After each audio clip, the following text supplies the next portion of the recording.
E aí, meus queridos, tudo bem? Eu sou o Prof. Clayton Reis e essa é a resolução de mais uma questão do Enem PPL de 2022 que fala sobre geração de energia. E a questão diz o seguinte: as usinas nucleares utilizam o princípio de fissão nuclear para gerar energia elétrica. Dentro do reator, nêutrons colidem com átomos de urânio que se dividem em dois novos átomos, liberando de 2 a 3 nêutrons do núcleo em uma reação em cadeia. Esse processo libera muito calor que é utilizado para gerar energia. Porém, é necessário um sistema de arrefecimento para evitar uma explosão. Para isso, a água captada de fontes naturais circula em um sistema fechado e depois volta para o meio ambiente.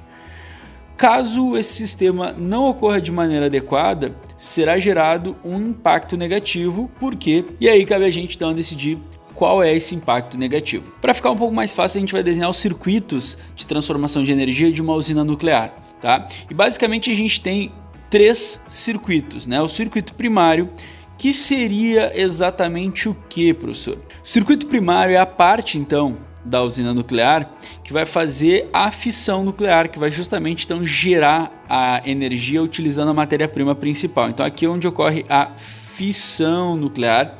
E o que a gente tem aí? É um tanque cheio de água, tá? Vou desenhar essa água de roxo. É um tanque cheio de água e imerso nessa água toda nós temos placas de algum material radioativo, justamente um material fissionável, né? Geralmente esse material pode ser urânio, plutônio, depende da empresa. Então ali a gente tem as placas fissionáveis, onde elas vão fazer o processo de fissão nuclear e nesse processo a gente tem grande liberação de energia na forma de calor, como a própria questão ela nos comenta ali no enunciado. Esse processo de liberação de calor vai aquecer essa água a pontos de níveis altíssimos de temperatura e de pressão.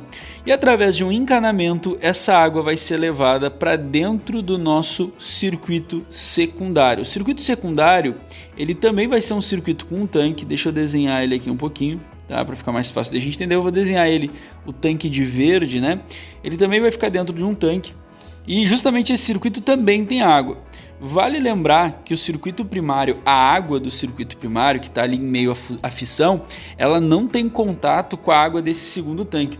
Então por isso que eu vou fazer de outra cor aqui essa água, vou fazer um azul mais clarinho aqui, nós temos essa outra quantidade de água ali. O que vai acontecer então?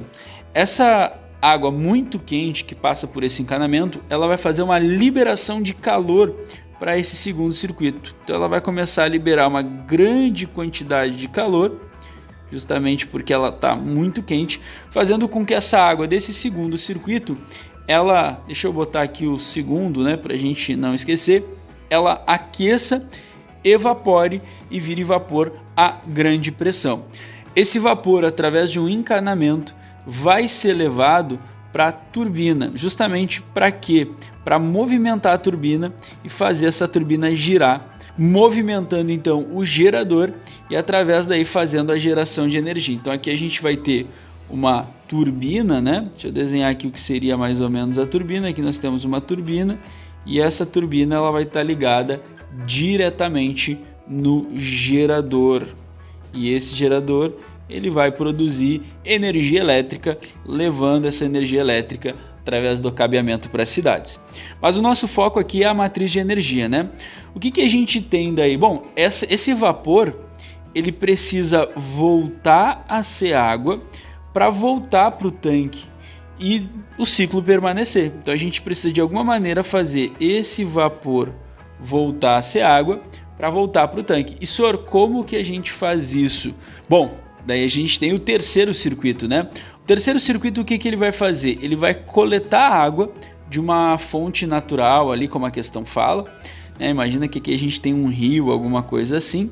Ele vai coletar água através de uma bomba, esse rio, e vai fazer essa água passar, né, como se fosse por um encanamento, uma serpentina, dentro ali do condensador e depois vai levar essa água de volta para o rio.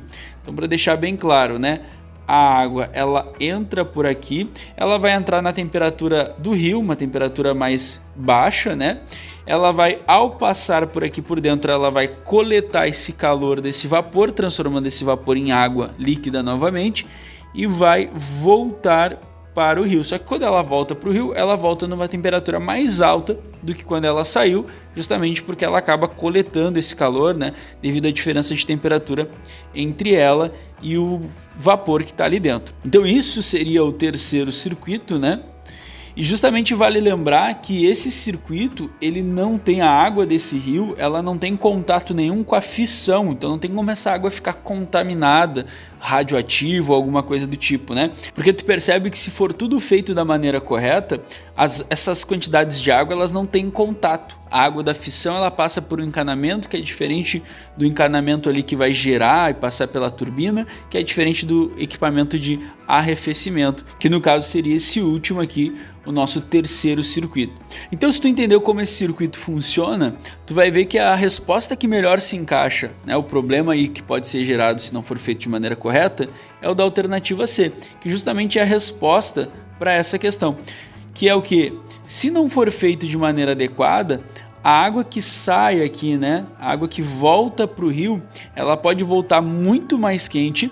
Existe uma lei aí no máximo de temperatura que tu pode provocar nesse rio, e aí consequentemente isso vai afetar o ecossistema ali aquático, né? Alguns peixes podem morrer ou fugir dali pelo aumento de temperatura, consequentemente isso vai gerar outros impactos, como pessoas que dependem da pesca vão acabar tendo problemas e uma série de outras coisas, tá? Vale lembrar que lixos tóxicos, como ele fala, e gases tóxicos, né?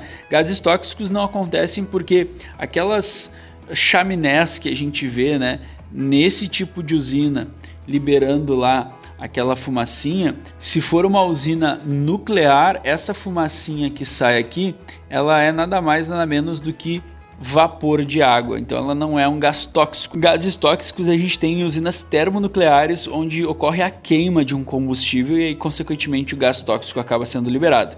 A alternativa B, que fala diminuirá a reserva de água, não, porque a água que sai ela acaba voltando, a gente só usa para refrigerar. Aumento da disponibilidade de nutrientes, não veria aí um problema, né? E também não é o que acontece. E aí fala ali permitirá a contaminação por micro-organismos.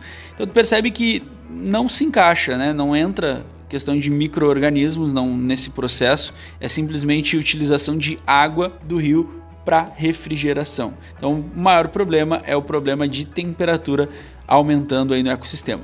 Resposta certa, então, alternativa C. Espero que vocês tenham entendido, espero que vocês tenham gostado. Muito obrigado por assistirem até aqui.